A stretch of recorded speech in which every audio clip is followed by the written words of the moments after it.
मुक्ति के 7 सोपान। रामायण में 7 कांड मनुष्य की उन्नति की 7 सीढ़ियां हैं। तुलसीदास जी महाराज ने एक एक कांड को सोपान नाम दिया। प्रथम सोपान, द्वितीय सोपान। सोपान का अर्थ सीढ़ी। श्री राम के चरणों में जाना है। ये 7 सीढ़ियां मनुष्य को राम जी के वहाँ व्यास्ते हैं, राम जी के चरणों में ले जाती है। श्री एकनाथ जी महाराज ने कहा है कि एक के पीछे एक कांड के नामकरण की में भी रहस्य है। रामायण में पहले कांड का नाम बाल कांड। तुमको भक्ति मार्ग में आगे बढ़ना है तो तुम बालक जैसे बनो। जगत में तुम्हारा ज्ञान बढ़े, माल बढ़े, परमात्मा तुमको अति चाहे धन दे, खूब सुखी करे, तो भी मन में से बालक जैसे बने रहो। जिसका मन बालक जैसा है उसकी भक्ति भगवान को प्रिय है।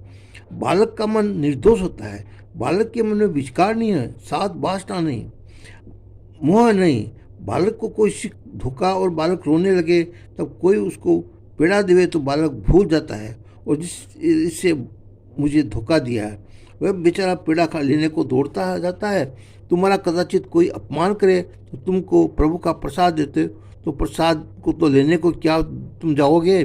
बालक का मन अमान है, उसे अभिमान का स्पर्श नहीं।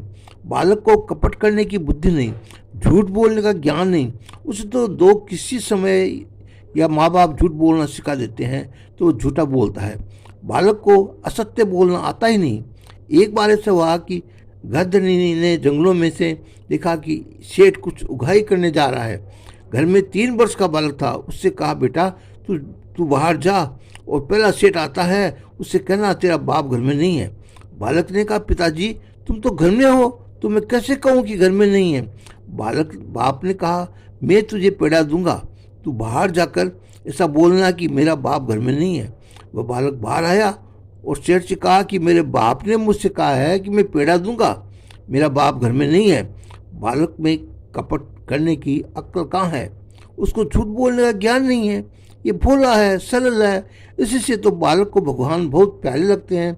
श्री कृष्ण और बालकों के लिए माखन चोर कहलाते हैं। वे कहते हैं, लोग भले ही मुझे माखन चोर कहे परंतु मैं बालकों को माखन खिलाऊंगा।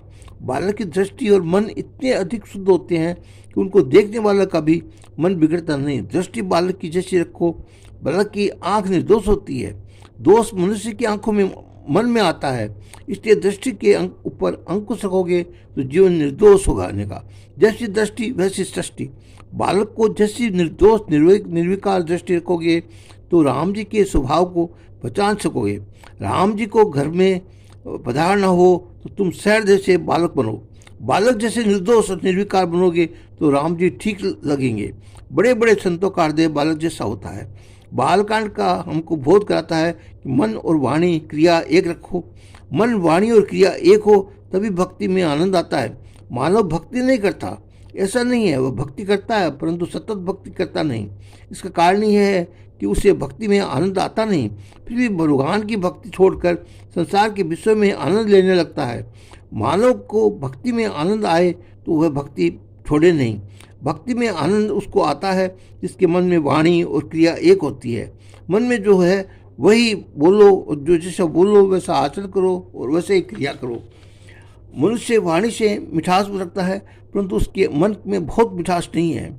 इसके मन में अनेक बार कड़वाहट होती है, पाप होता है परंतु मन का पाप को छिपाता है।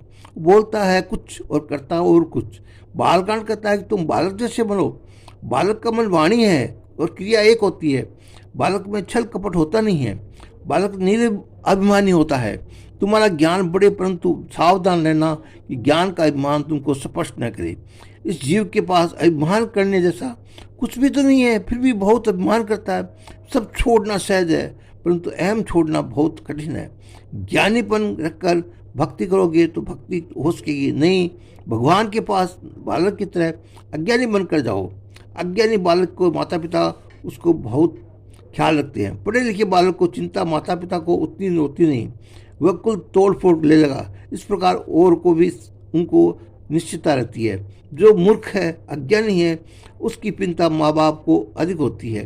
परमात्मा के पास अज्ञानी बनकर जाओ। ज्ञान ठीक है परंतु ज्ञान का अभिमान पतन कराता है। किसी को भी हल्का मत गिनो। सर्व में ईश्वर का अनुभव करने के लिए ज्ञान है।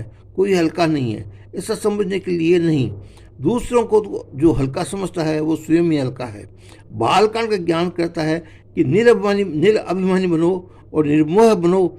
ये है, ये डोंगरी जी महाराज ने ये बालकांड के अंदर रामायण का जो प्रथम सोपान है बालकांड, उसके बारे में ये लिखा है कि बालक की तरह रहो तभी भगवान राम मिलेंगे, और यही उन्होंने कहा है।